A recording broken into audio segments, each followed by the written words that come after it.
রাজিয়াকে উদ্দেশ্য করে মিস্টার বিভান বলেন। মালিনীর না হয় কারণ আছে, তাই ও এমনটা করলো। তুমি কেন আমাকে ধোকা দিলে রাজিয়া? রাজিয়ার চোখ মুখে ঘৃণা স্পষ্ট বোঝা যায়। একদলা থুতু ছুঁড়ে মারে বিভানের মুখে, ঘৃণার দৃষ্টিতে বলে, আমার ছেলেকে খুন করে তুমি কিভাবে ভাবো যে আমি তোমার হয়ে থাকবো? আরে তুমি কি ভাবো আমি কিচ্ছু জানি না? আসলে আমি আগে থেকেই জানি যে তুমি আমার বীরকে খুন করেছো। এই দেশে তোমাকে এই জন্যই আনা হয়েছে যাতে তোমাকে আমরা শেষ করে দিতে পারি। পাগল হয়ে গেছো তুমি? আমি কেন আমার ছেলেকে খুন করব? আমি তো শুধু ওকে চ্যালেঞ্জ করেছিলাম, আর লোক দিয়ে ওর কাছে থাকা সকল প্রমাণ সরিয়ে রাখি। বরং আমাদের ছেলেকে এই মায়া আর রাজ খুন করেছে। মায়া হয়তো আমার ছেলেকে খুন করতো, কিন্তু আমার আর্তনাদ দেখে মায়া বীরকে ছেড়ে দেয়। সেদিন মায়া যখন বীরের বুকে গুলি করে, তার আগের কাহিনী কিছুই জানো না তুমি। রাজ আমাকে মায়ার নাম্বার দিয়ে বলে ওকে যেন আমি রিকোয়েস্ট করি তাজকে। যখন এই মালিনী অ্যাসাইলাম থেকে পালাতে হেল্প করে, তখন রাজ ব্যস্ত হয়ে পড়ে তাজকে নিয়ে। কাকে কিভাবে বাঁচাবে ভাবতেই ও আমাকে কল করে সব বলে। এক মায়ের আর্তনাদ মায়া কখনোই ফেলতে পারবে না। মায়া, আমিও রাজের কথাই তখন মায়াকে কল দিই আর অনুরোধ করি। এক মা পাগল মায়া অ্যাকচুয়ালি। তাই মায়া বীরের বুকের ঠিক 2 ইঞ্চি উপরে টার্গেট করে গুলি করে। বীরের আশেপাশে বীরের লোক থাকায় মায়া এটা শিওর ছিল যে কাছের হসপিটালে বীরকে নিয়ে যাবে। আসলে গুলিটা একটু উঁচুতে করায় বীর মারা যাবে না, কিন্তু আহত হবে। রাজের কথা মতো আমি বীরকে পরে আমার কাছে আনি। ওকে আড়ালে বুঝিয়ে বললে ও ঠিক হয়ে যায়। দূরত্ব বাড়িয়ে সুখে থাকতে দেয় মায়াকে। ওর মনে অনুতপ্ত হয়। মায়ার মুখের হাসি দেখতে আমার ছেলে মায়াকে রেখে আমাদের সাথেই থাকতে চায়, কিন্তু তুমি এই মহিলা হতে দাওনি। তোমরা ওকে ওর ডাক্তার দিয়ে ড্রাগ দিতে। আমার ছেলের মাথায় ধীরে ধীরে যন্ত্রণা বেড়ে যায়। সেখানে আগুন ঢেলে জ্বালা বাড়িয়ে দাও ওর বুকে। ছেলে আমার দিক বিদিক হারিয়ে মায়াকে চাইতে থাকে। ওর কাছে তখন একমাত্র ওষুধ মায়া, তাই বাধ্য হয়েও এখানে আসে। আর কিছু বলতে যাবে তার আগে বিভান বলে, আমি এটা করলেও খুন তো মায়া আর রাজের ইচ্ছেতেই হয়। হালকা হাসলো রাজিয়া।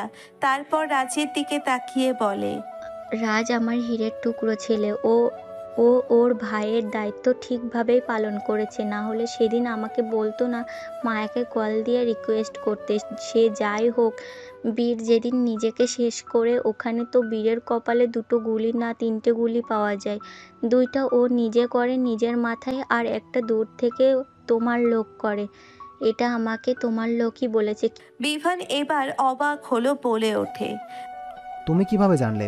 কিভাবে জানলাম জানো? কারণ রাজ একটি গাছের আড়ালে মিথ্যে মিথ্যে সিরিয়াল কিলার রেখে দেয়, যে আসলে বীরকে মারতে না, ওই দিন বীরকে খুন করার নাটক করে, যাতে তুমি আর সোনালি মনে করো রাজ ওর ভাইকে খুন করতে চায় আর মায়াকে ভুল বুঝবে। কিন্তু রাজ ওটা না করে তোমাদের দেখিয়ে বীরকে আঘাত করতে চেয়েছিল। মায়া নিজেও তো তখন বীরকে গুলি করেনি, বরং বীরকে বোঝাতে থাকে যে মায়া তার মন্ত্রী মশাইকে পেতে ব্যাকুল। সে মায়া কেন বীরকে ওই সময় খুন করেনি এটা তো তুমি তোমার মাথায় আনোনি। আসলে ছেলেকে খুন করে ভাগ্নের থেকে বউকে আলাদা করার কাছে ব্যস্ত ছিলে যে। ওই দিন মায়া বীরকে ইচ্ছে করে আঘাত দেওয়া কথা বলে, কারণ বীরের মন মস্তিষ্ক ঠিক করতে হলে ওকে ওর মতো করে আবার রোগী বানিয়ে হাসপাতালে নিয়ে যেতে হবে, যেটা সুস্থ বীরকে আমরা হাজার চাইলেও নিয়ে যেতে পারতাম না। আর মায়া, সে তো কখনোই মিথ্যা অভিনয় করবে না, কারণ ওর মন মস্তিষ্ক শুধু রাজ। আমাদের কাছে অপশন না থাকায় আমি আর রাজ এই প্ল্যান করি, কিন্তু বীর নিজেকে শ্যুট করার আগেই তোমার লোক বীরকে শ্যুট করে দেয়। এটা রাজের ওই হিডেন কিলার দেখে নেয়। সে ছবি তুলে রাখে এই সব কিছুর। বিভান এবার জোরে মাটিতে লাথি মেরে বলল, যদি তাই হতো তাহলে ওই লোকের হাতে টাকা দিয়ে রাজ গাড়িতে উঠে এগুলো কেন বলে ওর অ্যাসিস্ট্যান্টকে? এবার রাজ এগিয়ে আসে বিভানের সামনে, কপালে স্লাইড করতে করতে বলে, আমার গাড়িতে, আমার অফিসে, ইনফ্যাক্ট আমার বেডরুমে যে হিডেন ক্যামেরা রেখেছো, এটা কি ভুলে গেছো? উপস, তুমি তো ভুলবে না। ওটা আসলে তোমরা ভেবেছো আমরা জানিই না। কিন্তু কি বলো তো, তোমাদের একটু সন্দেহ করা উচিত ছিল। যে রাজ তার বউকে কাছে না পেলে জোর করে বউয়ের ভালোবাসা আদায় করে, সে কিন্তু এই কয়দিন বউ ছাড়া নিজেকে সংযত রেখেছে। বারবার বলতাম বেচারা আমি বউ ছাড়া শূন্যতায় ভুগছি, কিন্তু বোকা মামা আমার বুঝলোই না। স্বামী স্ত্রী ধুরে মানে কিছু তো একটা চলছে। তোমাকে আর এই সোনালীকে দেখানোর জন্যই তো আমরা বর বউ এভাবে চুপ করে থাকি। প্রকোচকে সোনালি বলে। মানে তোমার আর এই মেয়েটার মধ্যে কোনো ভুল বোঝাবুঝি হয়নি? দুষ্টু হেসে রাজ বলে। আরে আমরা বর বউ তো এই কয়েকদিন প্রেম প্রেম না খেলে শত্রু শত্রু খেলছিলাম, তবে তোমাদের শেষ করে আমি আবার আমার বউকে নিয়ে প্রেমের সাগরে ডুব দেব। তো চক্ষু করে মায়া বলে। শাট আপ মন্ত্রী মশাই, লাগামহীন হয়ে গেছেন আপনি। বাচ্চাদের মতো কাঁদো কাঁদো মুখ করে রাজ বলে। এমনি আছি ঝামেলায়, তার উপর পাইনি বউকে গাছে। লাগামহীন হব না তো কি ইমরান হাশমি হব? বেটা সিনেমার মধ্যে নায়িকাদের কত কিছু করে, বাস্তবে তো আলাদা বউও আছে। সেখানে আমি আমার বৈধ বউকে কাছে না পেয়ে ভিটামিন বউয়ের অভাবে শুকিয়ে যাচ্ছি। শোনো মায়াবতী, এদের কাজ শেষ করে আমাকে আবার তোমার ভালোবাসায় নাদুস নুদুস করে দেবে। রাজের লাগামহীন কথার মাঝে চিল্লিয়ে ওঠে বিভান। বলেন। হচ্ছেটা কি? তোমাদের প্রেম লীলা চলছে এখানে? ব্যঙ্গ করে রাজ বলে। আরে মামা, মরার আগে ভাগ্নের প্রেম দেখে যাও। লাগামহীন মন্ত্রী মশাই। রাজ মায়াকে ফ্লাইং কিস দেখিয়ে দেয়, তারপর মালিনীর কাছে এসে বলে। নিজের কলিজার টুকরোকে কাছে নিবে না মা, যার জন্য তুমি এতগুলো বছর অপেক্ষা করেছো। মালিনী এবার পিছনে ঘুরে তাকালো তারেকের সাথে থাকা যুবকটির দিকে, দুই হাত মেলে বলে। মায়ের কোলে আসবে না বাবা? এই অসহায় মা যে তোর জন্য অনেক ধৈর্য ধরেছিল। সাথে সাথে যুবকটি এসে জড়িয়ে ধরে মালিনীকে। মালিনীর যেন আজ মুক্ত লাগতে থাকে, সে তার ছেলেকে পেয়েছে। চোখ বন্ধ করে বলে। মানিক আমার বাবাটা। তারপর চোখ মেলে দেখতে থাকে মানিককে।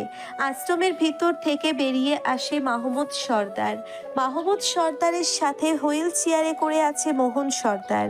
মোহন সর্দারের চোখে মুখে ক্ষিপ্ততা। সোনালির দিকে তাকিয়ে বলে। তোর মতো নষ্টা মেয়েকে আমি আমার বাড়ির বউ করে পাপ করেছি, যার ফল এখন আমাকে ভোগ করতে হচ্ছে।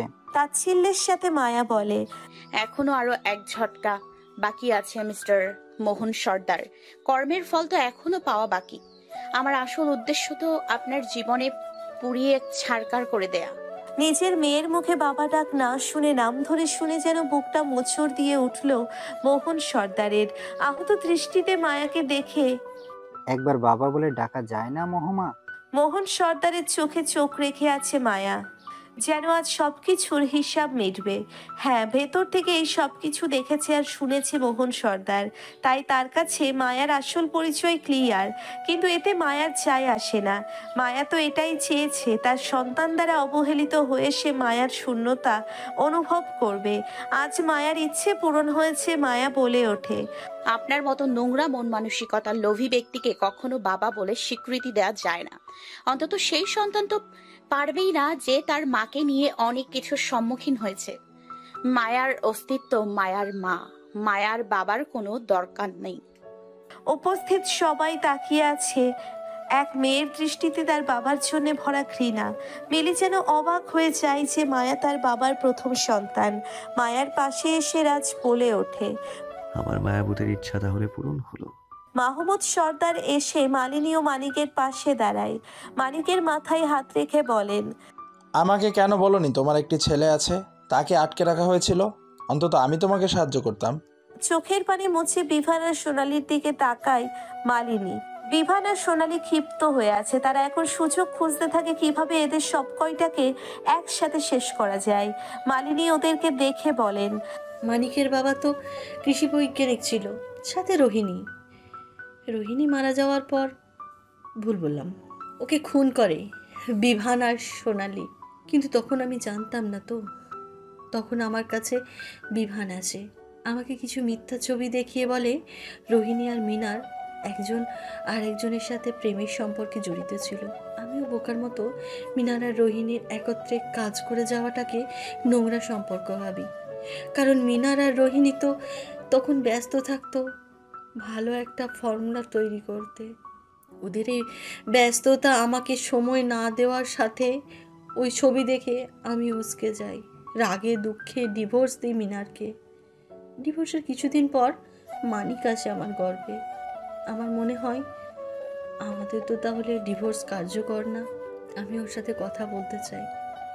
ঠিক সেই দিন আমি ওর কাছে যেতেই দেখতে পাই আমার মিনারকে নির্মমভাবে খুন করছে বিভান। আমি ওখানে চিৎকার করে ওদের আটকাতে যাই, কিন্তু পারি না। আমাকে আটকে রাখে ওই সোনালি। তারপর কয়েক মাস আমাকে ধরে রাখে গোপন এক বাড়িতে। আমার মানিকের জন্মের পর ওরা মানিককে নিয়ে যায় আর বারবার আমাকে থ্রেট করতে থাকে। আমার মানিকের ক্ষতি হলে আমি যে শেষ হয়ে যেতাম, সেই ভয়েতে আমিও ওদের কথা মতো কাজ করি, কিন্তু আমি কোনো ক্ষতি করিনি। একদিন আমি এটাও জানতে পারি যে রোহিণীকে এরা খুন করেছে, আর পাসওয়ার্ড কি এটা এরা জানার চেষ্টা করছে। তখন ওরা টার্গেট করে সর্দার পরিবার। বিভান আমাদের বাবাকে বুঝিয়ে এই পরিবারে বিয়ে দেয়। আমি আড়ালে অনেক চেষ্টা করি সত্যিটা সবাইকে জানিয়ে দিতে, কিন্তু মানিকের ভয়েতে চুপ থাকতাম। আমিও আমার সাথে তেমন কথা বলতে না, আমাকে এড়িয়ে চলতে।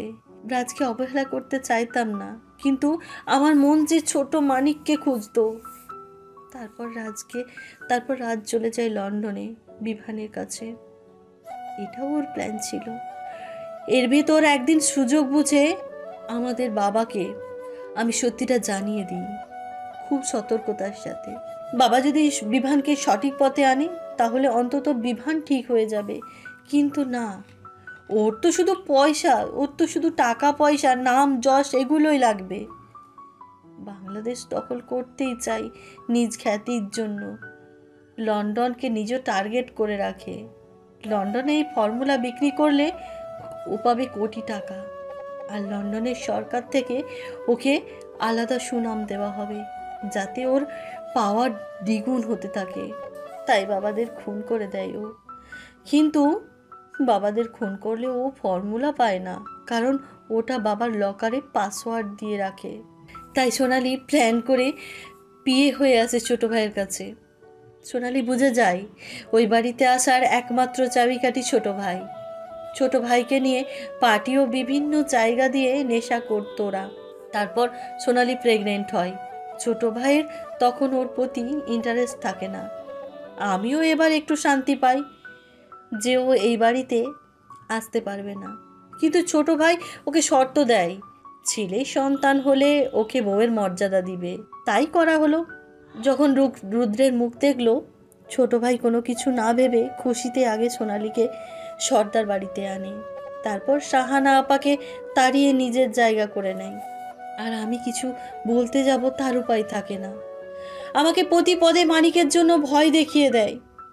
আমার মানিক যে ওদের দখলে ছিল, ভিডিও কলে মানিককে দেখালেও ওর আশেপাশে গুলি ধরে রাখা থাকতো। অনেক কষ্ট করে হলেও আমি মুখ বুজে থাকতাম। সোনালি এখানে এসেও তেমন উন্নতি করতে পারে না, কারণ পাসওয়ার্ড কেউ বলতে পারে না। কিন্তু একদিন সাহানা আসে ওই সিক্রেট রুমে। আমি ওকে আগে দেখি, জানতে পারি বাবা মারা যাওয়ার আগে রাজকে কল দেয়। ওই সময় কানেক্ট পায় না, তাই সাহানা আপাকে কল দিয়ে জানায়। আপার সাথে মায়া ছিল, তাই মায়াও জানে পাসওয়ার্ড। এগুলো আপা যখন আমাকে বলে তখন আড়াল থেকে সোনালি শুনে নেয়। তাই তো সেদিন আপাকে ওই সোনালি আঘাত করে। বাকি কিছু আমি জানি না, শুধু সোনালির থেকে শুনেছিলাম আপা মারা যায়। এদের এই অত্যাচারের সাথে মায়ার রক্তিম ব্যবহার সহ্য করতে না পেরে যখন আমি নিজেকে শেষ করে দিতে যাব, মায়া আমাকে বাঁচিয়ে দেয়। হাত থেকে বিষের বোতল ফেলে দিয়ে আমাকে শিখিয়ে দেয় কিভাবে অন্যায়ের প্রতি লড়ব।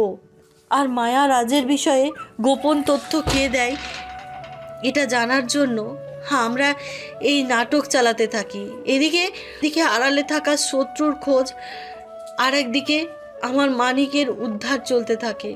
তাই তো এদেরকে দমন না করে বাঁচিয়ে রাখা মায়া। আমার আর্তনাদ মেয়েটা শুনেছে, আমার মানিককে আমার কোলে ফিরিয়ে এনেছে। নিজের মায়ের খুনের প্রতিশোধ নেবে এখন সে। কথাগুলো বলেই মায়াকে জড়িয়ে ধরে মালিনী। রাজ নিজে এসে ওদের সাথে যুক্ত হয়। এতক্ষণ মায়ের অসহায়ত্বের কথাগুলো শুনে কান্না করে দেয় শিয়া। দৌড়ে এসে জড়িয়ে ধরে মালিনীকে, বলে, আই এম সরি মা, আমি তোমাকে ওই সময় ভুল বুঝেছি। আমি তো জানি না এত কিছু। কি করব বলো? ময়ের ছোট বাবুর কথা ভেবে আমি ভয় পাই। মালিনী এবার শিয়াকে চড়িয়ে ধরে বলে, বোকা মেয়ে আমার, তোর মন যে নরম, একদম ভীত হয়ে পড়িস।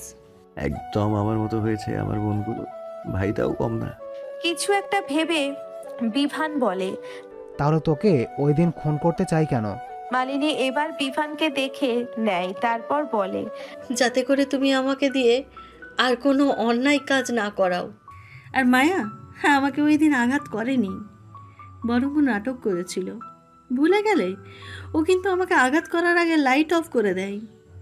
হিডেন ক্যামেরাতে আবছা আলোয় তুমি আমাকে করা আঘাত দেখবে আর আমার আর্তনাদ শুনবে। তারপর আয়রাকে দিয়ে ইচ্ছে করে রাস্তায় নামাই। তুমি আমাকে ওর সাথে রাস্তায় ধরবে আর মনে করবে ও আমাকে কবর দিতে যাচ্ছে। এটাই তো প্ল্যান করে রাখা আমাদের officer, I mean criminal officer. আমারও তাই মেনে নেই, কারণ সেই তো তোমাদের শাস্তি দেবে। Criminal officer? মায়া এবার মালিনীকে থামিয়ে দিয়ে বলে, শাশুমা, সব বলে দিলে টুইস্ট থাকবে কি করে? একটু অপেক্ষা করো, সে আসবে। মাথা নাড়িয়ে সম্মতি দিল মালিনী। এদের কথার মাঝেই হাততালির শব্দ দেয়। সবাই মিলে পিছনে ঘুরে দেখে সোনালি রহস্যের হাসি দিয়ে হাততালি দিচ্ছে। বিভান নিজেও বুঝে ওঠে না কেন সোনালি এমন করছে। সোনালির কাছে এসে রাগ দেখিয়ে বলে, মাথা কি গেছে তোমার? এদের শেষ করার উপায় না পেয়ে কি এখন পাগল হয়ে গেছো? শয়তানি হাসি দিয়ে সোনালি বলে, ভালো করে দেখো বিভান, এখানে ফুল ফ্যামিলি থাকলেও একজন মিসিং। সবাই তাকালো এদিক ওদিক, মিলি এসে বলল, হ্যাঁ, হিয়া কোথায়? ওর তো কাল আসার কথা ছিল। ভয় পেয়ে যায় শিয়া, বলে ওঠে, কি বলছো আপু? হিয়া তো বেড়াতে গেছে। ও আসার আগে তো আমাদের জানাবে। আমাকে জানিয়েছিল, কারণ আমি রাগ করেছিলাম আমার বিয়েতে আসেনি তাই। আমি তো আর এত কাহিনী জানতাম না, তাই ওকেও আসতে বলি। সোনালি এবার বিজয়ের হাসি দিয়ে বলল, বেচারি মায়া কি সুন্দর প্ল্যান করে হিয়াকে নিজের কাছে রেখেছিল। ভেবেছিল হিয়ার ব্যাপারটা আমরা বিশ্বাস করব, কিন্তু মায়ের কিছু ইচ্ছা যে আমিও জানি। মায়া তো কখনো নিরপরাধ ব্যক্তির ক্ষতি করে না, তাই তো আমি হিয়াকে আমার কবজায় রেখেছি। ভাগ্যিস ওটাও আমার প্ল্যানের এক অংশ ছিল। হিয়া এখন আমার ছেলের কবজায়। হুইল চেয়ার সহ এগিয়ে আসতে নেয় মোহন সর্দার, কিন্তু পেরে ওঠে না। রাগ দেখিয়ে বলে, ছেলেকে নিজের মতো নষ্ট বানিয়ে রেখেছো। একটা নিরপরাধ মেয়ের জীবনটা নষ্ট করো না সোনালি। আসলে বেবি সরি, আমি তো আমার বোনকেও শেষ করেছি শুধুমাত্র এই রাজত্ব পেতে। তাহলে কেন অন্যের মেয়েকে আমি ছেড়ে দেব? আমার স্বার্থ সিদ্ধির জন্য আমি সবাইকে শেষ করে দিতে পারি। আমার অকেজো ছেলেটা কোনো কাজ ঠিকভাবে করতে না পারলেও শুধু এই হিয়াকে নিজের কবজায় রেখেছে।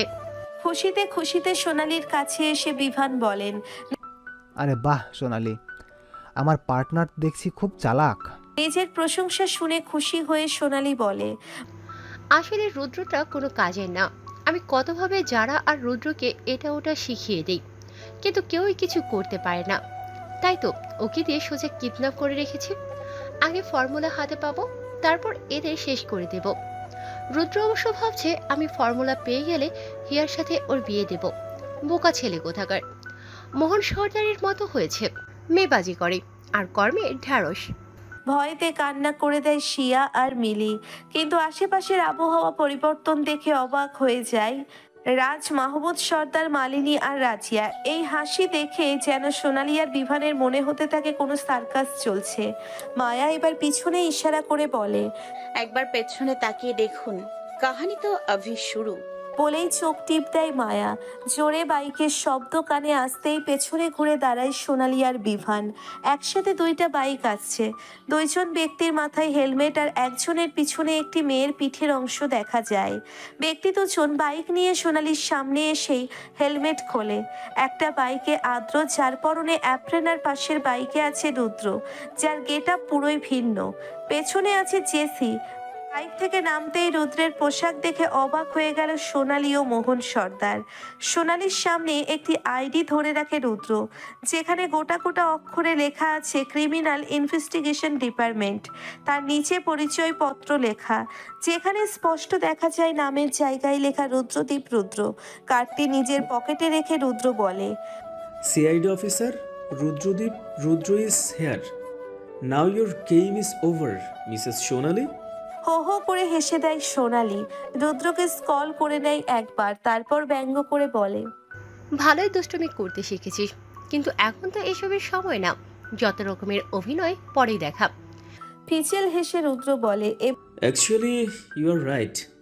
তোমাকে এখানে সোজা আমার আস্তানায় নিয়ে যেতে হবে, তাহলে হয়তো বুঝতে পারবে কোনটা সত্যি আর কোনটা মিথ্যা। এবার যেন মুখের হাসি নিভে গেল সোনালির। রুদ্রের দিকে তাকিয়ে বলে, এসবের মানে কি? তুই কবে CID অফিসার হয়েছিস? এবার ব্যঙ্গ ভাব আসে রুদ্রের চোখে মুখে। সোনালির চোখে চোখ রেখে বলে, যেদিন থেকে জানতে পেরেছি আমার আসল পরিচয়, ঠিক সেদিন থেকে। ঘাবড়ে যায় সোনালি। রুদ্র নিজের পরিচয় জানে মানে কি? কিভাবে জানবে সে? যার জানার কথা তাকে তো শেষ করে দিয়েছে সোনালি। বিভান এবার তেড়ে আসে সোনালির কাছে। সোনালিকে নিজের দিকে ফিরিয়ে বলে, এগুলোর মানে কি সোনালি? এটা আবার কোন নাটক? আদ্রের দিকে তাকিয়ে রুদ্র আর আদ্র দুজনেই হেসে দেয়। তারপর রুদ্র বলে, নাটক তো সাজিয়েছিলেন আপনারা, আর শেষ করব আমরা। এই নাটকের শেষ হবে আজ। দুদিনের শিশু আমাদেরকে টক্কর দাও। তোমাদের থেকে বড় বড় মাপের লোক আর আমার সাথে টক্কর দিয়েও হেরে গেছে। অহংকারের সাথে বলে বিভান। মায়া রাগ বাড়ানোর জন্য বলে, একটু ভুল করলেন। বড় বড় লোক আপনাদের সাথে টক্কর দিলেও আপনাদেরকে টুপি পরিয়ে এভাবে ঘোল খাওয়ায় না, যেটা আমরা খাইয়ে দিয়েছি। তাহলে বুঝুন কত ট্যালেন্টেড আমরা। বিভানের ইগোতে লেগেছে কথাটি, কিন্তু সে কিছু বলার আগেই মোহন সর্দার বলে, রুদ্রর আসল পরিচয় মানে কি সোনালি? এসব কি বলছে রুদ্র? আর তুমি কবে থেকে জব করো? শেষের কথাটি রুদ্রকে বলে, আপনি কোনোদিন ছেলে সন্তানের জন্ম দিতে পারেননি মিস্টার মোহন সর্দার। আপনাকে এতগুলো বছর ধরে ঘরে রাখা হয়েছিল। সোনালি এবার মায়াকে ধমকে বলে, হে ইউ, একদম চুপ। তুমি রুদ্রকে ভুলভাল বুঝিয়েছ। কি প্রমাণ আছে তোমার কাছে? শোন রুদ্র, এই মেয়ে তোকে বাড়ি থেকে বের করে দেয়। মনে নেই তোকে ড্রিঙ্ক করিয়ে মিথ্যে ভিডিও বানায়, তারপর ওই জেসিকে দিয়ে ভুয়া প্রেগনেন্ট হয়ে বানিয়ে অপমান করে তোকে। আসলে ও চায় না তুই সর্দার বাড়ির সম্পত্তির মালিক হ। ও তোকে বিভ্রান্ত করেছে এসব বলে। রুদ্র কিছু বলতে যাবে অমনি আদ্র বলে ওঠে, ও রিয়েলি? তার মানে আমার ভাইকে আমি যেটা বলেছি সেটা ভুল। আপনি পালিত মা হয়ে ঠিক। এতদিন তাহলে রুদ্রের মনে যেই প্রতিশোধের আগুন জ্বলতে থাকে ওটা মিথ্যে। আমাদের মা বাবাকে যে আপনি আগুনে পুড়ে মেরেছেন এটাও মিথ্যে। হ্যাঁ হ্যাঁ, সব মিথ্যে। এই মেয়ে যা বলেছে সব। কিছুক্ষণ চুপ করে সোনালি বলে ওঠে, কি বললে তুমি? তুমি ওকে সব বলেছ? আর তুমি ওর ভাই? মানে কি এসবের? Mr Ahaan and Mrs Abani, চিনতে পারছেন? আমরা তারই সন্তান। আমি বড় সন্তান আর রুদ্র ছোট সন্তান। এবার নিশ্চয়ই সব ক্লিয়ার। আদ্রের কথা শুনে মোহন সর্দার বলে, এরা কারা সোনালি? রুদ্র তাহলে আমার সন্তান না? সোনালি এবার ঘাবড়ে যায়। যে করেই হোক খেলা পাল্টে দিতে চায় সে। তাই রুদ্রের দুই গাল ছুঁয়ে বলে, শোন রুদ্র, এরা মিথ্যে বলছে। আসলে তুই আমার ছেলে, এই সর্দার বাড়ির ছেলে। এদের কাছে কোনো প্রমাণ নেই, শুধু মিথ্যে বলে উস্কে দিচ্ছে তোকে। তুই হিয়াকে নিয়ে লুকিয়ে থাক, আমি সব কিছু নিয়ে তোদের বিয়ে দিয়ে দেব। এই কাঁটাগুলোকে উপড়ে ফেলতে হবে। এরা তো তোকে বদনাম করেছিল, তোকে ঘাড় ধাক্কা দিয়ে বের করে দেয় এই রাজ। ওদেরকেও আমরা ঘাড় ধাক্কা দিয়ে বের করে দেব। আমি, তুই, হিয়া, এরা রাজত্ব করব। সোনালির দুই হাত ধরে গাল থেকে ছাড়িয়ে রুদ্র বলে, আমাকে ওই বাড়ি থেকে প্ল্যান করে বের করে দেওয়া আমার ইচ্ছাই হয়। আসলে মায়ের উদ্দেশ্য ছিল এটা। ও চেয়েছিল আমার দ্বারা মোহন সর্দারকে অপদস্থ করবে। ইনফ্যাক্ট সেটা করতে পেরেছে। আজ মোহন সর্দার পুরো সমাজের সামনে কলঙ্কিত। তার মুখ দেখানোর কোনো জায়গা নেই। ও হ্যাঁ, সেদিন মায়া আমাকে কোনো ড্রিঙ্কস দেয়নি। সেদিন যেটা মায়া আমাকে দেয় ওটা পানি ছিল। কিন্তু তুমি ভেবে নিয়েছো আমি ড্রিঙ্ক করে ওগুলো বলেছি। আসলে সবাইকে বোঝাতে চেয়েছিলাম মোহন সর্দার আর সোনালির সন্তান অবৈধ, এমনকি তারা চলেও তার মতো করে। মায়ার এই ইচ্ছাটা সাকসেস, আর আমাকে বাড়ি থেকে তাড়ানো হয় না, আমি নিজেই বের হয়ে যাই। কেন জানো? সোনালি মাথা নাড়িয়ে জানতে চাই। রুদ্র বলে ওঠে, কারণ আমাকে লন্ডন যেতে হতো তাই। মানিকের খোঁজ পেতে আমি আমার লোক নিয়ে চলে যাই লন্ডন। তা না হলে তো আমরা মানিকের খোঁজ পাবো না। আমি আর জেসি মিথ্যে স্বামী স্ত্রী সেজে লন্ডন গিয়েছিলাম। তোমরা যে আশ্রমে মানিককে রেখেছিলে ওখানে খোঁজ নিয়ে জানতে পারি মানিক বর্তমানে মিস্টার বিভানের কোম্পানিতে কাজ করে। ওকে ওখান থেকে উদ্ধার করতেই আমাকে যেতে হয়। ওকে উদ্ধার করার পর ওই জায়গায় কিছু সিক্রেট হেল্পিং হ্যান্ডদের বের করে জেলে দিই আমি তোমার কাছে কৌশলে জেনে নেই কে তোমার আরেক পার্টনার। তুমি আমাকে বলে দাও, আমি ওটা মায়াকে টেক্সট করে দেই, আর তার ঠিক 2 মিনিট পর হাসির কল আসে মায়ের ফোনে। এবার মায়া বলে ওঠে, এক্স্যাক্টলি তাই। আপনি যখন আমার সাথে কথা বলছিলেন তখন হাসির কল আসে। কল রিসিভ করার আগে ফোনের স্ক্রিনে কলের সাথে আমি রুদ্রের SMS দেখে নেই। তারপর আমি আমার মতো করে প্ল্যান করি। যদি হাসি বেঁচে যায় তাহলে ওকে হসপিটালে সেন্সলেস রোগী বানিয়ে রাখবো, আর যদি মারা যায় তাহলে আপনাদের সামনে মিথ্যে অভিনয় করব। ইনফ্যাক্ট জানেন তো আপনাদের মিহির এখন কোথায়? বলেই মায়া আঙ্গুলটা উপরের দিকে ঘুরিয়ে নেয়, আকাশের দিকে ইশারা করে বলে, নিজের মায়ের খুনের হিসাব দিচ্ছে। আর আপনাদের বিষয়ে প্রমাণ তো আমি পেয়েছি হাসির করে রাখা ভিডিও দেখে। আমার এক মাকে বাঁচাতে আমার আর এক মাকে জীবন দিতে হয়েছে, এইসব আপনাদের জন্য। কথাগুলো বলেই মায়া তেড়ে যেতে থাকে। রাজ এসে মায়াকে আটকে বলে, শান্ত হও মায়াবতী, আমার মায়াবতীর ইচ্ছা পূরণ হবে, তবে বাকিদের হিসাবটাও তো বুঝে নিতে হবে। মায়ার আর এক কাঁধে মালিনী হাত রেখে বলে, একটু শান্ত হও, আমরা বুঝতে পারছি তোমার মনের অবস্থা। যার জন্য তোমার মায়ের এই অবস্থা তাকে দেখলে তোমার যেমন লাগছে ঠিক আমারও স্বামীর মৃত্যুতে সন্তান থেকে দূরে থাকা, এমনকি বাবার মৃত্যুতে এমনই লেগেছিল। কিন্তু আমি অসহায় ছিলাম। ভাগ্য হয়তো তোমার হাত ধরে তোমার ইচ্ছা দ্বারা আমাদের স্বপ্ন পূরণ করবে। তাই বলছি একটু শান্ত হও। মালিনীর কথা শুনে মায়া শান্ত হয়। তার থেকেও বড় কথা, মায়ার মাথাটা এখন রাজের বুকের সাথে মিশে আছে, যেটা মায়াকে খুব ভালোভাবে শান্ত করে দেয়। রাজের পক্ষে মায়ার শান্তি। মায়া শুধু ফোঁসফোঁস করতে থাকে। এদের এসব কিছু পাত্তা না দিয়ে সোনালি বলে, তার মানে এই চক্রান্ত শুরু থেকে তোর? আমার পিঠ পিছে তুই এসব করেছিস? তোকে নিজের ছেলের জায়গা দিয়েছিলাম, বাবা মা মারা গেলেও আমি তোকে অনাথ করিনি, আর তুই আমাকে ধোঁকা দিলি। রুদ্র এবার রক্ত চক্ষু দিয়ে সোনালির কাছে এসে ওর গলা চেপে ধরে। সোনালি রুদ্রের হাত ধরে ছাড়ানোর চেষ্টা করতে থাকে। রুদ্র বলে ওঠে, লজ্জা করে না তোর? একটা মায়ের কোল থেকে জন্ম নেওয়ার সন্তান চুরি করতে লজ্জা করে না? নিজের জন্ম দেওয়ার সন্তানকে ওই অন্ধকার রাতে অন্য শিশুর স্থানে রেখে দিতে, আর এই মিথ্যাটা লুকাতে তুই আবার খুন করেছিলি আমার বাবা মাকে। কথাগুলো বলে রুদ্র আরো জোরে গলা টিপে ধরে সোনালির।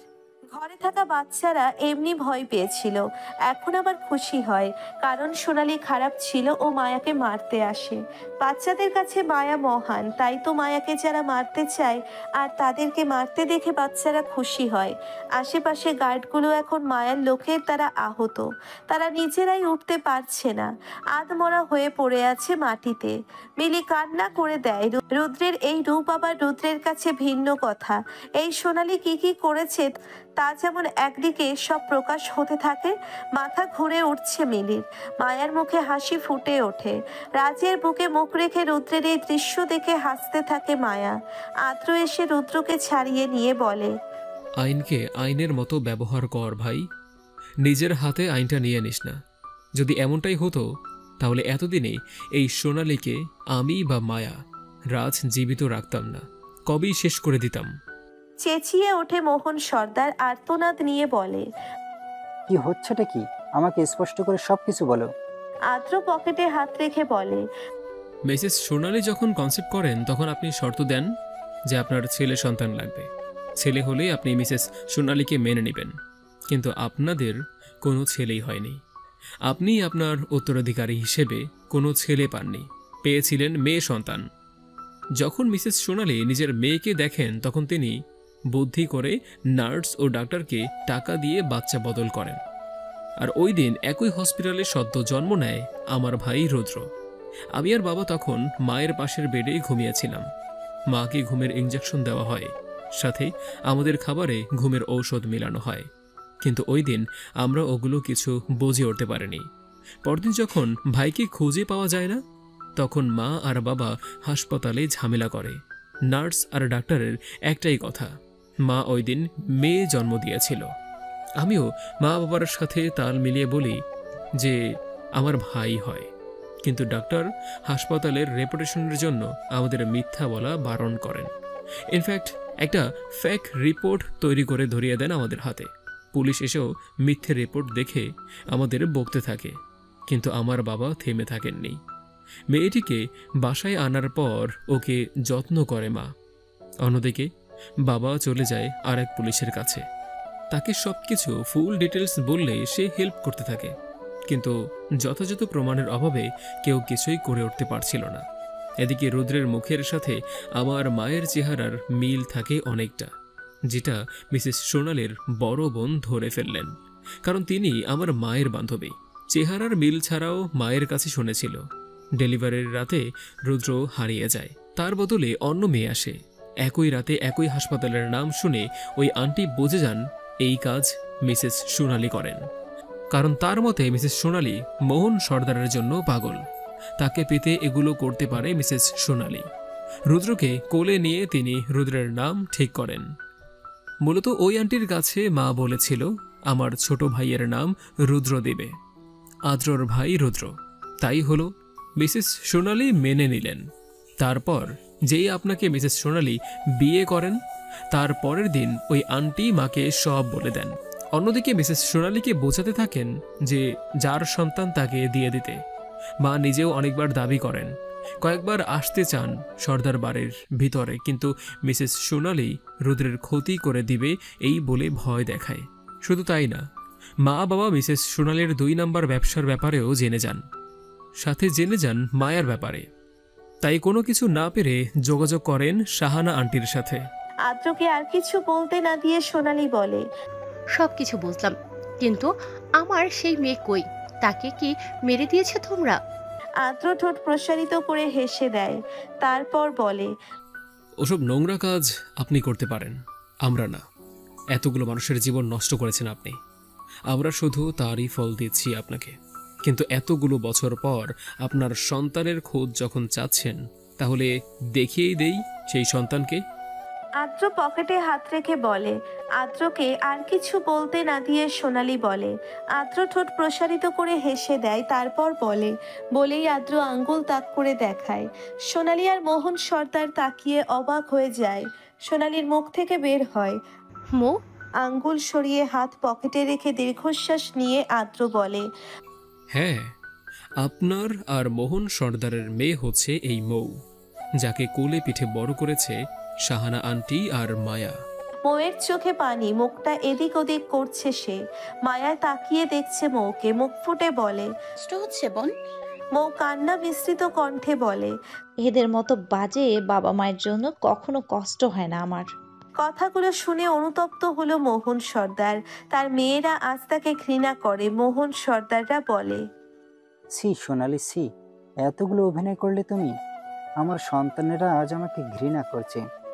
ও হ্যালো মোহন সর্দার, তোমাকে কেউ আমার জন্য ঘৃণা করেনি। কি বলো তো, তুমি আগে যেমন লোক ছিলে, তাতে মৌকে মেনে নিতে না, বরং অস্বীকার করে আমাকে আর মৌকে পথে বসিয়ে দিতে। দেখো মা, আমি যা করেছি তাতে তোর ভালো হয়েছে।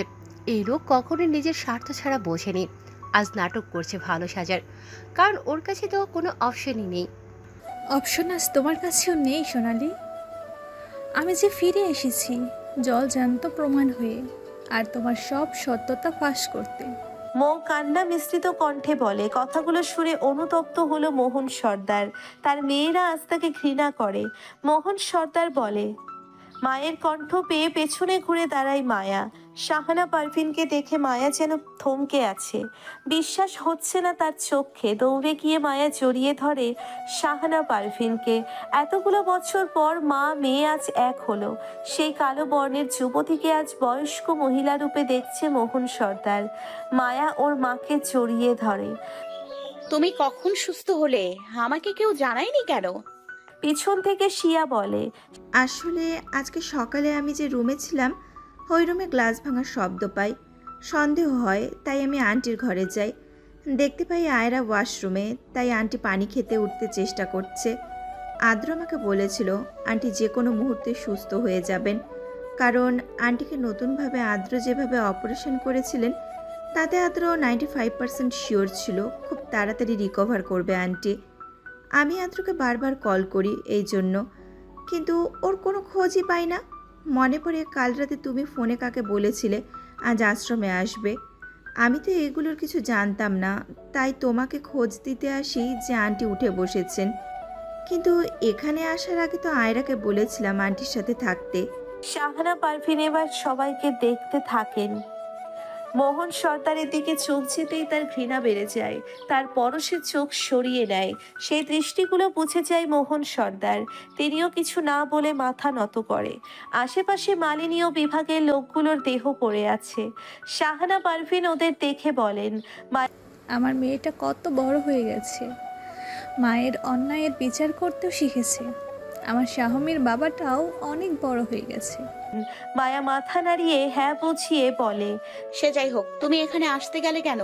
শাহানা পারভিন মায়ার মুখে হাত রেখে বলেন, শোনো মেয়ের কথা, আমার মেয়ে এত বড় মিশন এসেছে, আমি তার পাশে থাকবো না? আমি আজ সুস্থ হয়ে আয়রার কাছে শুনলাম তোর কথা, তাই ওর বারণ না শুনে এখানে ছুটতে এসেছি। পেছনে পেছনে দৌড়ে আসে আয়রা। হাঁপাতে থাকে সে। আয়রাকে দেখে বিভান বলে ওঠে, এই মেয়ে জেল থেকে ছাড়া পেলো কিভাবে?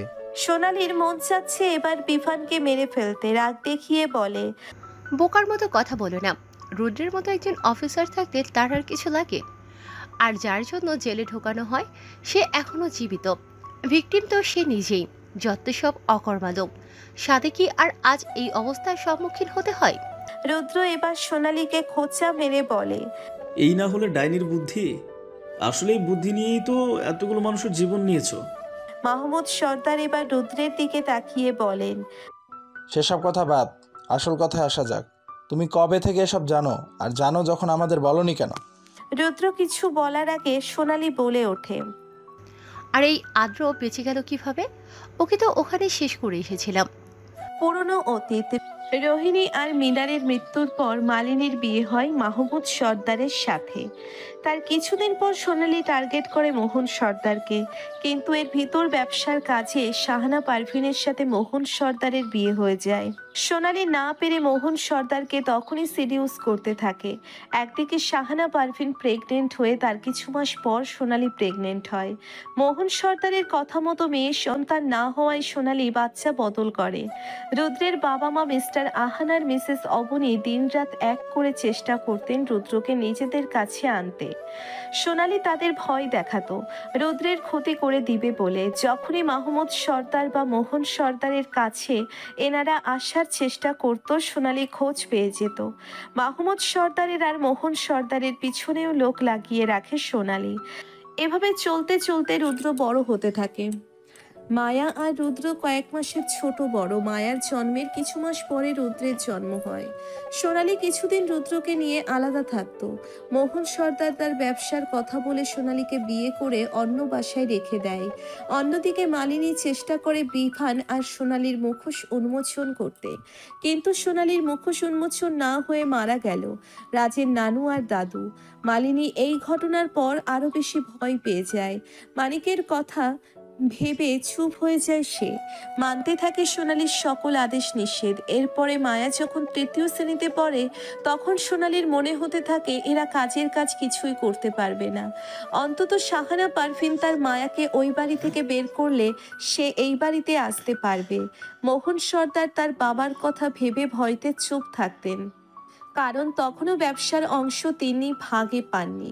মালিনী যখন তার বাবা আর শ্বশুরকে সব বলে দেয়, তখন বিভান ওদের খুন করে। আর এই সুযোগ কাজে লাগায় সোনালি। রাজের দাদু মারা যাওয়ার পরপরই সোনালি রীতিমতো রুদ্রকে নিয়ে মোহন সর্দারের কাছে ইমোশনাল ব্ল্যাকমেইল করে, যার ফলে মোহন সর্দার বাধ্য হয়ে পুরো পরিবারের সামনে সোনালিকে আনে। বাবা মারা যাওয়ার এখন আর তার ভয়ের কিচ্ছু নেই। শাহানা পারভিন ওই বাসা থেকে চলে এসেছে এই খবর পেয়ে যায় মিস্টার আহান। তিনি তার স্ত্রীকে নিয়ে খবর দেন শাহানা পারভিনকে। শাহানা পারভিন সেই দিনই চলে আসেন ঢাকায়। মায়ার বয়সী মৌকে দেখে শাহানা পারভিনের অন্তরাত্মা কেঁপে ওঠে। বাকি সবার কথা বাদ, কিন্তু নিজের পেটে যাকে 9 মাস রেখেছে, যার দ্বারা মাতৃত্বের অনুভব সোনালি পেয়েছে, সে কিভাবে এই বাচ্চাকে ফেলে দেয় ভেবেই শাহানা পারভিন কান্না করে দেন। মৌকে জড়িয়ে ধরে শাহানা পারভিন বলেন, আমি একে মানুষ করব, আমার মায়ার মতো করে ওকে প্রতিষ্ঠিত করব। আজ থেকে আমার 2 মেয়ে, ওই মোহন সর্দার আর সোনালির কর্মের বদলা নেবে আমার 2 মেয়ে। ছোট মৌ তখন শাহানা পারভিনের আদর পেয়ে খুশি হয়। ছোট হলেও মৌ তখন জেনে যায় তাকে তার মা ছেড়ে দিয়েছে। শাহানা পারভিন সবসময় সত্যি কথা বলেই মৌকে বড় করেছে, কিন্তু মৌ যে মোহন সর্দারের আসল মেয়ে এটা গ্রামের কাউকে বলে না। সবাইকে বলতো মৌকে তিনি দত্তক নিয়েছেন। মৌ প্রথম দিকে কষ্ট পেলেও শাহানা পারভিন যখন মায়া ও মৌ দুইজনকে একসাথে আদর যত্ন করত, তখন তফাৎ খুঁজে পেত না। মৌ আস্তে আস্তে বুঝতে পারে শাহানা পারভিন যা করছে তার পরিচয় গোপন রাখতে করছে। অন্যদিকে শাহানা পারভিন আর তার বাবার পরিচিত ডাক্তার দিয়ে সাহায্য করে মিস্টার আহান আর মিসেস অবনীকে। মাহমুদ সর্দারের কাছেও মৌয়ের বিষয় বলে না শাহানা পারভিন, কারণ তার ভাষ্যমতে এখন সর্দার বাড়িতে রুদ্র ও মৌয়ের বিষয় না জানানো মঙ্গল। এই সোনালি খুব ভয়ঙ্কর, যে একটু আঁচ পেরে ক্ষতি করে দিবে সবার। তাই মাহমুদ সর্দার এই বিষয়ে কিছু জানতে পারেন না। তিনিও জানতেন মৌ আশ্রম থেকে দত্তক নেওয়া। শাহানা পারভিনের ডাক্তার যখন প্রমাণ জোগাড় করে পুলিশ দিয়ে সোনালির থেকে ঘুষ নেওয়া ডাক্তারকে ধরে নেয়, ঠিক তখন সোনালির নার্স সোনালিকে সবকিছু গোপনে বলে দেয়। সব জানতে পেরে সোনালি তার বড় বোনকে খুন করে, কারণ সেই সব কিছু আড়ালে জানিয়ে দিত। তারপর দ্রুত রুদ্রকে পাঠিয়ে দেয় লন্ডনে। এদিকে মিস্টার আহানের বাসায় মাঝরাতে নিচের দলবল নিয়ে আসে সোনালি। ঘুমন্ত আদ্র তখন কিছুই বুঝতে পারে না। গলির শব্দ পেয়ে আদ্রের ঘুম ভেঙে যায়। ঘুম থেকে উঠে দৌড় দেয় আহান আর অবনীর ঘরে। ঘুমন্ত মিস্টার আহানের বুক বরাবর শুট করে সোনালি। গলির শব্দে ঘুম ভেঙে যায় মিসেস অবনীর। মিস্টার আহান গলির আঘাতে ধরপড়িয়ে ওঠে। পাশে থাকা ফোন হাতে নিবে, ঠিক তখনই সোনালি ওনার হাতে শুট করে দেয়। সোনালির লোকজন মিলে ধরে রাখে মিস্টার আহান আর মিসেস অবনীকে। সোনালি বলে, প্রমাণগুলো কোথায়?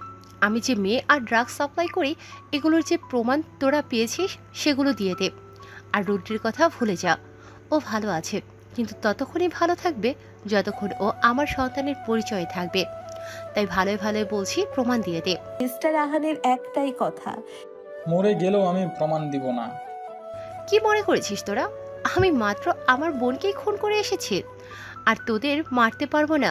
প্রমাণ না পাই মেরে ফেলে আমি নিজেকে তো বাঁচাতে পারবো। কেউ কিছু বলার আগে মিসেস অবনীর নজরে আসে দরজার পাশে লুকিয়ে থাকা আদ্র।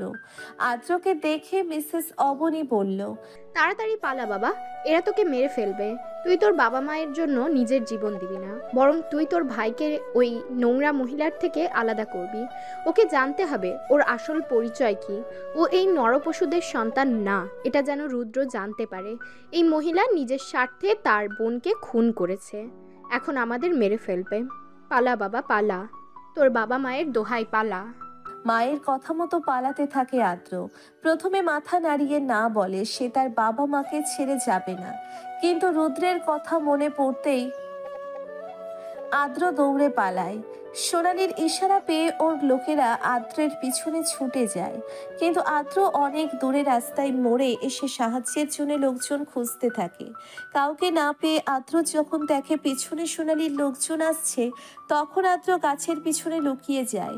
এদিকে সোনালি যখন দেখে এরা কেউ প্রমাণগুলো দেবে না, তখন তার লোকদের বলে, এ বাড়ির চারদিকে কেরোসিন ঢেলে দে, বাড়িতে আগুন জ্বালিয়ে দিবি। বলেই বের হয় সোনালি। চারপাশে ভালোভাবে লক করে দেয় যাতে করে সিস্টার আহান আর মিসেস অবনী পালাতে না পারে। যখন সবাই বের হয়ে যায় মিসেস অবনী কল করেন শাহানা পারভিনকে। ঘুমন্ত শাহানা পারভিন ফোনের শব্দ পেয়ে উঠে রিসিভ করে কল। ওপাশের কথাগুলো কাটা কাটা আসতে থাকে, কিন্তু সোনালির ফোনে কিছু ছবি আসে মিস্টার আহানের ফোন থেকে। ঠিক তার পরপরই জোরে ব্লাস্ট হওয়ার শব্দ হয়। শাহানা পারভিন আতঙ্কে বলেন, হ্যালো হ্যালো, কি হয়েছে? হ্যালো। কিন্তু কল কেটে দেয়। মায়া আর মৌ উঠে পড়ে। মায়া জিজ্ঞাসা করে, কি হয়েছে মা? শাহানা পারভিন মৌকে দেখে নেয় একবার, তারপর বলেন, তোর আহান আঙ্কেল আর অবনী আন্টির কিছু হয়েছে।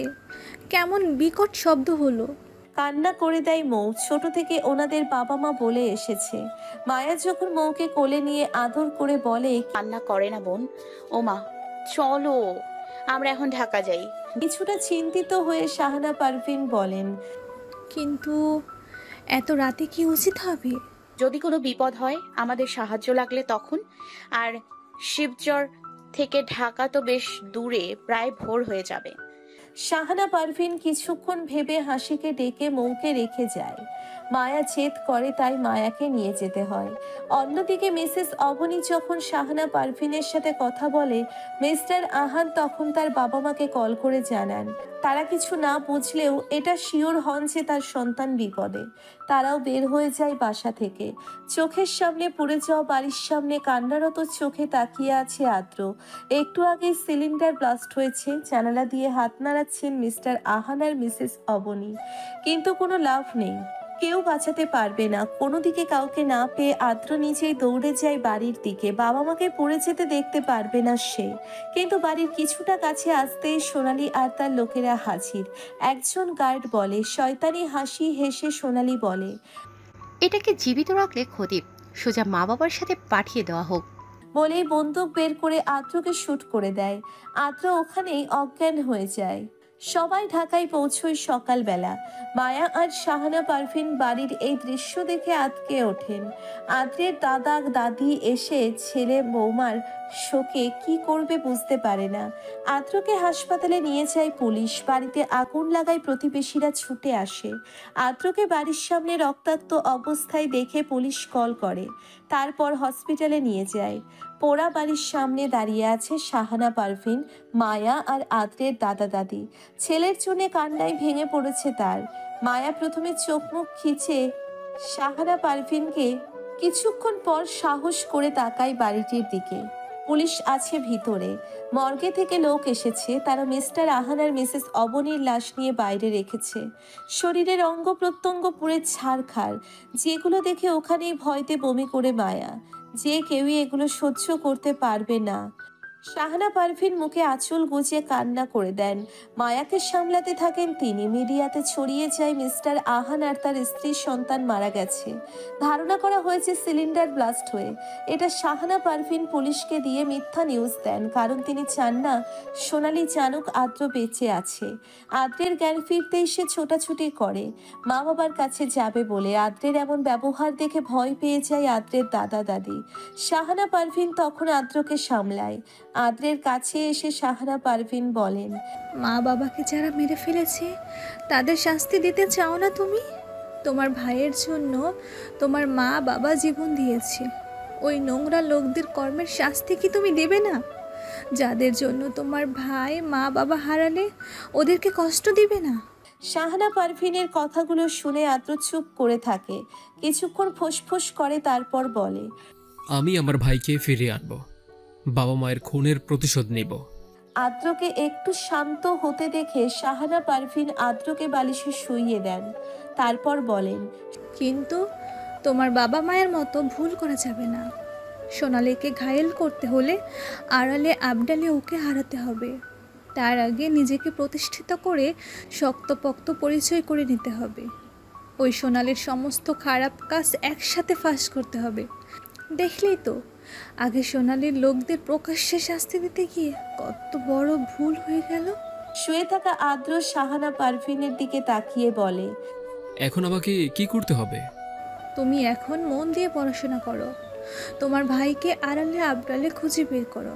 তাকে তোমার বাবা মায়ের প্রতি হওয়া সমস্ত অন্যায়ের কথাগুলো বলো। বলবো, আমি সব বলে দেব ওকে। ও একটা বাজে মানুষের কাছে আছে, এগুলো ভাইকে জানাবো। এই তো লক্ষ্মী ছেলে, তোমার বাবা মা তোমাকে নিয়ে যে স্বপ্ন দেখতো ওটা তোমাকে পূরণ করতেই হবে। মিস্টার আহান ও মিসেস অবনীর ইচ্ছে ছিল আদ্র ডাক্তার হবে, আর রুদ্র বড় কোনো পুলিশ বা আর্মি। আদ্র লোকদের সেবা করবে আর রুদ্র আসামিদের বের করে ভালো মানুষদের জীবন রক্ষা করবে। তাই শাহানা পারভিনের কথায় রাজি হয় আদ্র। পেছন থেকে সব কথা শুনে নেয় মায়া। মায়ার মনে হতে থাকে তাহলে ওই সোনালি খুব খারাপ, সে নিজের কাজ পূরণ করতে ভালো মানুষদের খুন করে। আদ্র আজ অনাথ হয়েছে কয়েকদিন আগে, মায়া নিজেও অনাথ হয়ে যায়। বাবা না থাকার কারণে তাকেও কতজনের কথা শুনতে হয়।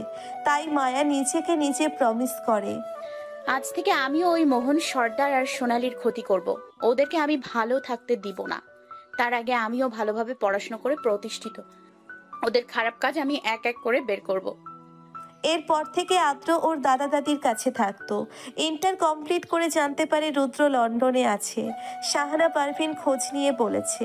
রুদ্রের খোঁজ শাহানা পারভিন পেয়ে যান মাহমুদ সর্দারের কাছ থেকে।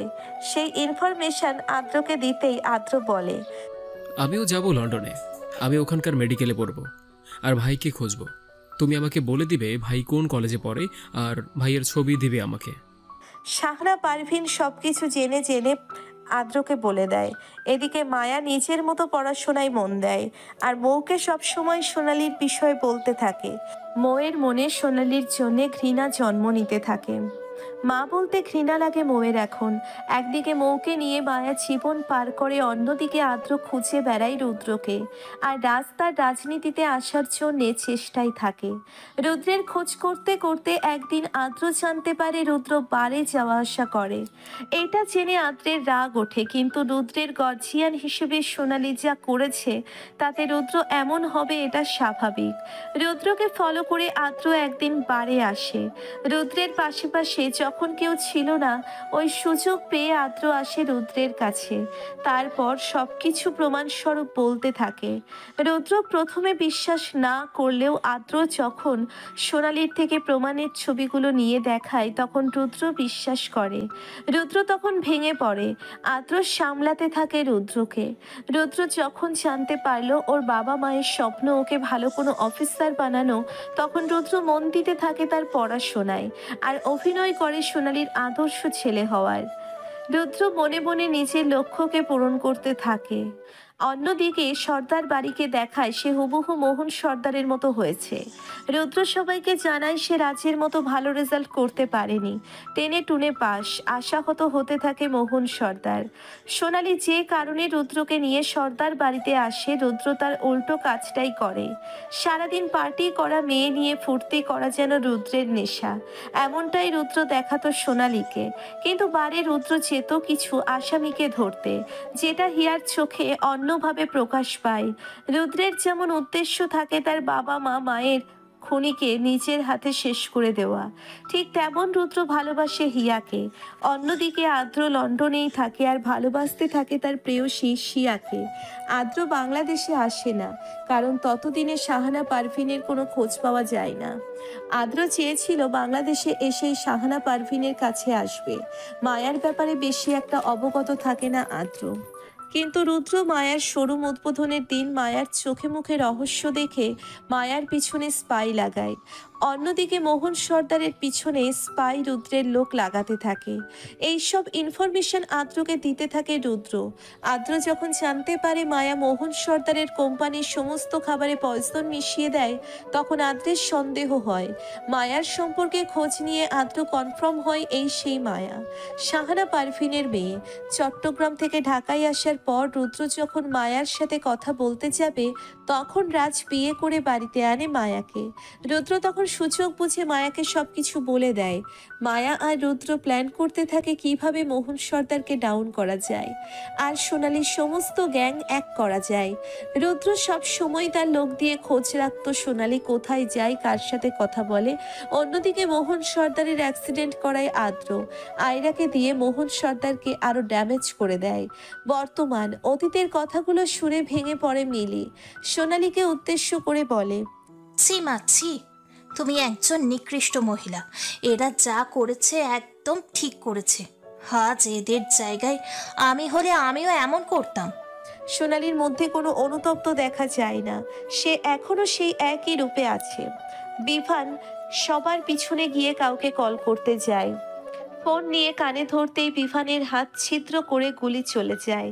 সবাই পাশে তাকিয়ে দেখে রাজ শুট করেছে বিভানকে। মৃদু হেসে রাজ বলে, আজ তোমার খেলা চলছে না মামা। আমার বউ মাঠে নেমেছে আজ, তাকে হারতে দিই কিভাবে বলো? আমি আবার বউ ছাড়া থাকতে পারি না, তাই তো বউয়ের শত্রুদের আমি জিততে দেই না। তোমাকে আমার বউয়ের হাতেই শেষ হতে হবে মামা। বিভান তার হাত ধরে ওখানে বসে পড়ে, হাত থেকে রক্ত পড়ছে। মৌ এসে পিয়াসের পা বেঁধে দেয়। মায়া একটি আংটি নিয়ে সোনালির সামনে দাঁড়ায়। সোনালিকে উদ্দেশ্য করে বলে, এই আংটি আপনার খুব পছন্দের তাই না মিসেস সোনালি? সোনালি চোখ ছোট ছোট করে তাকায়। মায়া রহস্যের হাসি দিয়ে বলে, এটা আসলে আমার শাশুমায়ের আংটি না। আমি খুব ভালো করেই জানতাম। কেন জানেন? কারণ এই আংটির সাইজ দেখে। আমি যখন মামিকে এই আংটির সাথে দেখি তখন খুব ভালো করে দেখি আংটির সাথে সুতো বাঁধা। আংটিতে সুতো বাঁধা থাকে কারণ আঙুলের সাথে ফিট হওয়ার জন্য। আর আংটি যে উনি আগে পরতেন না এটা আমি আরো শিওর হইতো সেই রাতে, যে রাতে আপনি গহনার লকার থেকে এই আংটি নিয়ে নিজের আঙুলে দেন আর পরে ফোন করে কাউকে বলেন যে আংটি নিয়ে সোজা এয়ারপোর্টে আপনার লোক যাবে। এরপর যখন মামি আপনাদের কথা মতো আমাকে বলে এটা আমার শাশু মায়ের আংটি, আপনি ভেবে নেন আমি ক্ষিপ্ত হয়েছি। অ্যাকচুয়ালি আপনি যে চান আমি আমার সন্দেহের লিস্টে আমার শাশুমা আর মামিকে রাখি আর তারপর আমিও কোনো ব্ল্যান্ডার করে দিব। এই যেমন আমার শাশুমাকে মেরে ফেলা, তারপর মন্ত্রী মশাই, এক এক করে সমস্ত নিরপরাধ ব্যক্তিকে আমি মারবো। এটাই তো আপনি চেয়েছেন, কিন্তু পারলেন না। So sad. সোনালি এবার নিজের হাত দুটো মায়ার গলায় চেপে ধরে। শরীরের সমস্ত শক্তি এখন মায়ার গলায় প্রয়োগ করছে সোনালি। মায়া মুখে ভিলেনি হাসি দিয়ে বলে, এভাবে খুন করতে পারবেন না আমাকে, বৃথা চেষ্টা চালাচ্ছেন। বলতে না বলতেই মায়া সোনালির গলায় আঘাত করে। হাতের কনুই দিয়ে গলা বরাবর আঘাত করাই মাথা ঘুরে গেল সোনালির। কিছুটা পিছিয়ে যায় সে। ঠিক তখনই সোনালির পায়ে শুট করে দেয় রাজ। ফ্লাইং কিস দেখিয়ে বলে, আমার বউয়ের গলা আমি এখনো ঠিকভাবে স্পর্শ করতে পারলাম না, তুই 2 দিনের ফকিন্নি সোজা টিপে ধরলি। তোকে তো রিমান্ডে পাঠানো উচিত। ফকিন্নির ঘরে ফকিন্নি, এমনিতেই কাজ না পেয়ে নারী পাচার করে পেট চালাস, আবার বউকে মারতে আসিস। রাজের কথা শুনে হো হো করে হেসে দেয় রুদ্র। মাহমুদ সর্দার রাজের পাশে এসে বলেন, মুখে লাগাম দিতে শিখনি তুমি? রাজ তার বাবার দিকে তাকিয়ে বলে, মুখে লাগাম দিলে সংসার করব কিভাবে বাবা? Shut up. এই এই তুমি আর আমার বউ কি শুরু করেছো বলো তো? সব সময় সেই এক ইংলিশ শারাপ। এইটা ছাড়া কি তোমরা শ্বশুর বৌমা কোনো ইংলিশ শিখতে পারোনি? মায়া আর মাহমুদ সর্দার একসাথে বলে ওঠে, শাট আপ। রাজ দুজনের দিকে তাকিয়ে বলে, নাও শ্বশুর বৌমা এখন কম্পিটিশন শুরু। ভাই রুদ্র, এখন তোমার লোক ডাকো, এদের নিয়ে যেতে হবে তো। রুদ্র মাথা নাড়িয়ে বলে, ওরা এসে গেছে। বলেই ইশারা করে রওজার দিকে। সবাই দেখলো সেদিকে। জেসিকে উদ্দেশ্য করে রুদ্র বলে, মিস জেসি, নতুন কেস ফাইল করো। অন ডিউটি অফিসারের সামনে নিরপরাধ ব্যক্তির গায়ে হাত তোলা। সোনালি এবার রুদ্রের দিকে তাকিয়ে বলে, বাবা রুদ্র, আর যাই হোক আমি তো তোকে মানুষ করেছি, আমার সন্তান হিসেবে তোকেই সম্পত্তি দিতাম আমি। পাগলের মতো করিস না, আমি যা পাবো তার হাফ শেয়ার তুই পাবি। ফিচেল হেসে রুদ্র বলে, ফর ইউর কাইন্ড ইনফরমেশন, আমি যে পজিশনে আছি এটা নিম্ন কোনো পদ না, ঠিক আছে? আর আমার বাবা দাদারা কোনো ফকির না যে আপনার সম্পত্তির দিকে তাকাতে হবে। আমি এমনিতেই এনাফ। পুলিশ হ্যান্ডক্যাপ পরিয়ে দেয় বিভান আর সোনালিকে। মহিলা পুলিশ এসে সোনালিকে ধরে আর পুরুষ বিভানকে। সবাই তাকিয়ে দেখছে দুজন আসামিকে যেতে। রাজ্যের হাসি বিরাজ করছে সবার মুখে। ঠিক তখনই মহিলা পুলিশের পায়ে নিজের হিল পরা পা দিয়ে জোরে আঘাত করে সোনালি। মহিলাটি আঘাত পেয়ে ঝুঁকে আসে। এই সুযোগে কোমরে থাকা বন্দুক বের করে সোজা রাজের দিকে শুট করে দেয় সোনালি। সোনালির এমন কাজে সবাই দিশেহারা হয়ে যায়। হঠাৎ এমন কাজ করবে কেউ বুঝতে পারেনি। ভাগ্যবশত গুলি রাজের বাম হাতের পাশ দিয়ে যায়। সবাই এগিয়ে আসে রাজের কাছে। মায়া দেখছে রাজের হাতের রক্ত। রাজের হাতের রক্ত যেন মায়ায় মাথায় চেপে বসেছে। হাত মুষ্টিবদ্ধ করে রক্ত চক্ষু নিয়ে রুদ্রকে বলে, অন ডিউটি অফিসারের সামনে কি একজন নারী তার আসামির সাথে হিসাব মেটাতে পারে মিস্টার রুদ্র? রুদ্র কিছু না বলে মাথা নাড়িয়ে হ্যাঁ বুঝিয়ে দেয়। মায়া বড় বড় কদম ফেলে এগিয়ে গেল সোনালির দিকে। চোখ দিয়ে ইশারা করতেই পাশের কর্মীরা সরে দাঁড়ায়। মায়া তার উঁচু হিল সহ পা উঁচু করে সোজা লাথি মারে সোনালির বুকের উপর। মুখ থুবড়ে সোনালি পড়ে যায় মাটিতে। সোনালির কাছে এগিয়ে এসে মায়া হাঁটু গেড়ে নিচু হয়ে বসে। তারপর সোনালির চুলের মুঠি ধরে দাঁড় করিয়ে বলে, আমার স্বামীর গায়ে একটা আঁচড় আমি কাউকে লাগাতে দেই না, আর তুই তার হাতে ক্ষত বানিয়ে দিলি। তোকে তো এখন ভোগ করতেই হবে।